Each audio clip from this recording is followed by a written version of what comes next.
Assalamualaikum warahmatullahi wabarakatuh. Alhamdulillahirrabbilalamin. Wabihi nasta'in wa ala umurid dunya waddin. Wassalatu wassalamu ala asrofil anbiya'i wal mursalin wa ala alihi washabihi ajma'in, amma ba'du. Kepada yang terhormat Ibu Nuriyah MPDI selaku dosen pengampu Qiraatul Quran dan kawan-kawanku yang insya Allah berbahagia. Di sini saya Siti Nurhalistiani, NPM 21010111092 akan mempresentasikan artikel yaitu sujud tilawah. A. Pengertian sujud tilawah. Dalam istilah, sujud tilawah dibagi menjadi dua kata, yaitu sujud dan tilawah, yang dimana keduanya berasal dari bahasa Arab. Secara etimologi, sujud berasal dari sajada yasjudu sajdatan, yang berarti tunduk dan merendahkan diri. Sedangkan secara terminologi, sujud yaitu suatu gerakan dengan cara meletakkan dahi di atas tanah, yang mana gerakan ini seperti sedang sujud, yang tidak asing bagi kita. Sedangkan dalam istilah, kata tilawah berasal dari tala yatalu, yang berarti membaca. Digunakan dengan arti membaca ayat Al-Quran. Dari penjelasan di atas, dapat diartikan bahwa sujud tilawah adalah sujud yang disebabkan karena membaca ayat-ayat Al-Quran, yaitu dengan melaksanakan gerakan sujud setiap selesai membaca ayat sajadah. Terkadang, para ulama menggunakan istilah sujud Al-Quran sebagai sujud tilawah, atau lebih lengkapnya ialah sujud tilawah Al-Quran. B. Hukum sujud tilawah. Sujud tilawah dapat dilakukan dengan dua waktu, yakni dapat dilaksanakan pada waktu salat dan pada waktu di luar salat. Pada saat berjamaah, apabila imam membaca ayat sajadah dan imam melakukan sujud tilawah, maka makmum juga harus mengikuti imam dalam melakukan sujud tilawah. Apabila imam tidak melakukan sujud tilawah, maka makmum pun tidak diperbolehkan untuk sujud tilawah sendiri. Para ulama sepakat bahwa sujud tilawah disyariatkan, akan tetapi mereka berbeda dalam berpendapat dan hukumnya, apakah itu sunnah atau wajib. Mazhab Syafi'i dan Hambali berpendapat bahwa sujud tilawah hukumnya ialah sunnah muakkad atau sunnah yang dikuatkan, dan Rasulullah Shallallahu Alaihi Wasallam selalu mengerjakan sujud tersebut dan jarang ditinggalkan, sebagai firman Allah dalam Quran surat Al-Isra ayat 107-109 yang artinya, berimanlah kamu kepadanya atau tidak usah beriman, sama saja bagi Allah.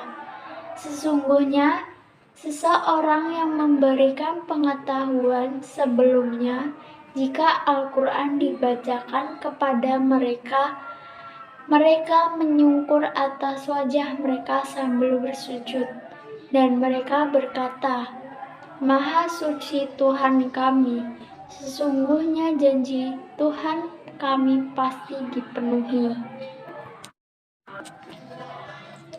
C.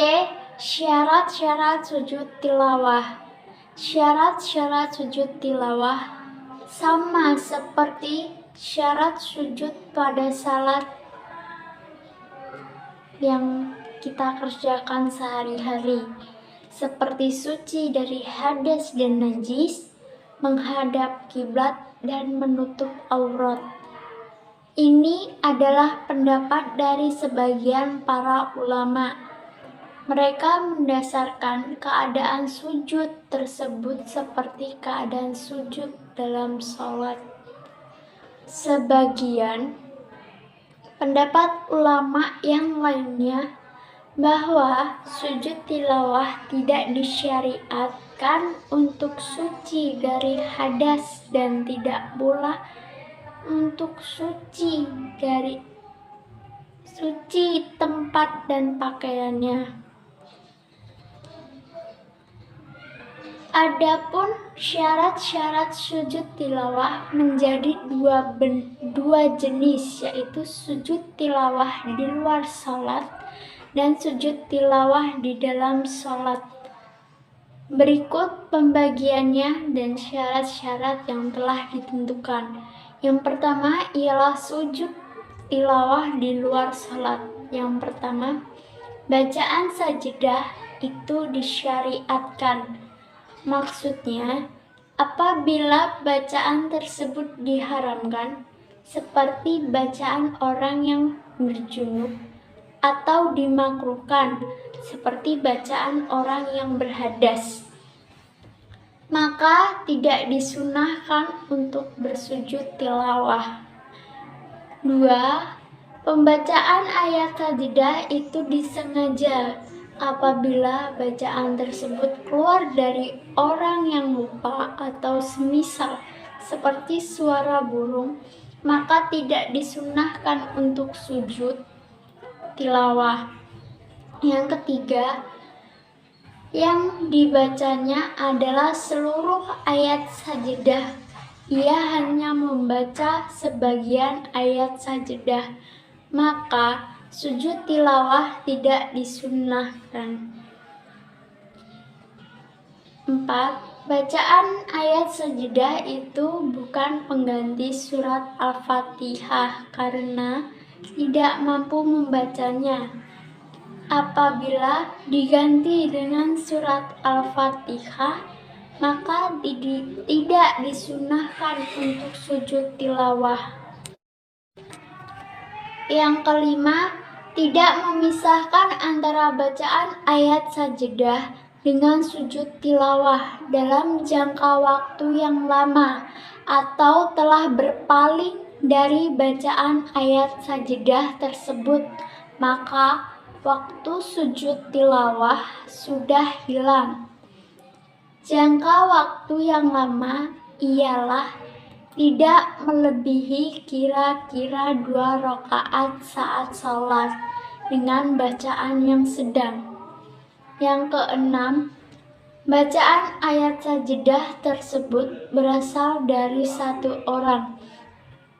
Apabila salah satu seorang membaca sebagian ayat dan kemudian disempurnakan oleh yang lainnya, maka sujud tilawah tersebut tidak disunnahkan kembali. Yang ketujuh, sujud tilawah disyaratkan sebagai syarat sujud salat yang berlaku, seperti suci dari 2 hadas, yaitu hadas besar dan hadas kecil, menghadap kiblat, menutup aurat, tidak berbicara selain membaca ayat sajadah dan lainnya. Jenis yang kedua ialah sujud tilawah di dalam salat. Yang pertama, apabila tidak menyengaja membaca ayat sajadah saat melakukan sujud tilawah, maka salatnya batal jika sujudnya disengaja. Tetapi dapat dikecualikan membaca surat As-Sajdah untuk salat subuh pada hari Jumat, karena hal itu termasuk disunnahkan.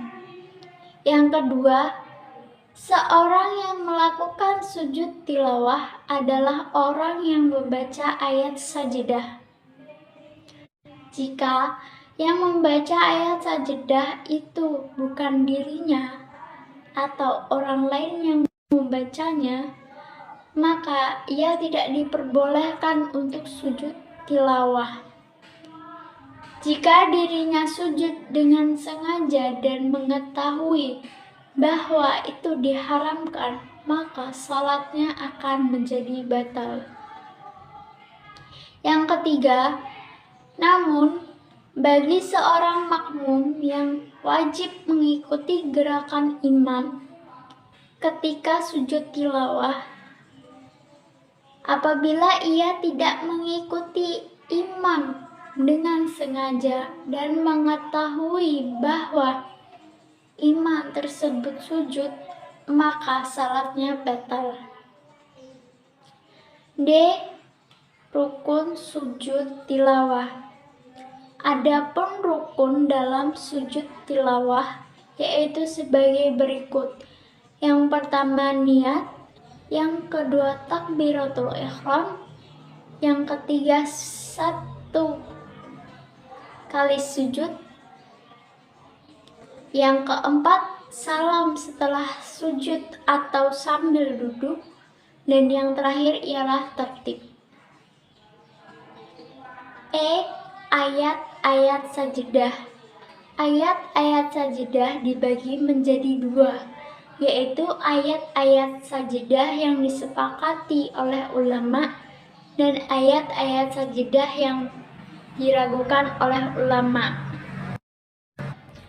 Adapun ayat-ayat sajadah yang disepakati ulama ialah surat Al-A'raf ayat 206, surah Ar-Ra'd ayat 15, surah An-Nahl ayat 49, surah Al-Isra ayat 107, surah Maryam ayat 58, surat Al-Hajj ayat 18, surat Al-Furqan ayat 60, surat An-Naml ayat 26, surat As-Sajdah ayat 15, surat Shad ayat 24, dan surat Fussilat ayat 30. Adapun ayat-ayat yang diperselisihkan oleh ulama ialah sebagai berikut, yaitu surat Al-Hajj ayat 77, surat Shad ayat 24 sampai 25, surat An-Najm ayat 62, surah Al-Insyiqaq ayat 21, dan yang terakhir surat Al-Alaq ayat 19. F. Cara mengerjakan sujud tilawah. Apabila kita membaca atau mendengarkan ayat sajadah dalam salat, hendaklah sujud satu kali, kemudian berdiri kembali untuk meneruskan bacaan ayat tersebut dan meneruskan kembali salatnya. Seorang makmum harus mengikuti imamnya yang sujud dan ia tidak diperbolehkan untuk sujud sendiri. Jika seorang imam tidak sujud, maka makmum juga tidak diperbolehkan untuk sujud. Apabila melakukan sujud di luar sholat, maka harus mengetahui beberapa hal sebagai berikut. Yang pertama ialah menghadap kiblat. Yang kedua, takbir dengan niat sujud tilawah. Adapun niat sujud tilawah ialah sebagai berikut. Bismillahirrahmanirrahim. nawaitu sujuta ta'alawati sunatan lillahi ta'ala, yang artinya aku mengerjakan sujud tilawah sunnah karena Allah Ta'ala. Yang keempat, yaitu sujud hanya sekali dengan cara seperti sujud dalam salat biasanya. Yang kelima, kembali dengan duduk takbir. Yang keenam, memberi salam ketika selesai melakukan sujud. Dan yang terakhir, apabila seseorang yang membaca Al-Quran tidak sujud, maka orang yang mendengarkannya pun tidak perlu sujud. Mungkin hanya itu yang dapat saya sampaikan. Kurang lebihnya saya mohon maaf. Wabillahi taufiq wal hidayah. Wassalamualaikum warahmatullahi wabarakatuh.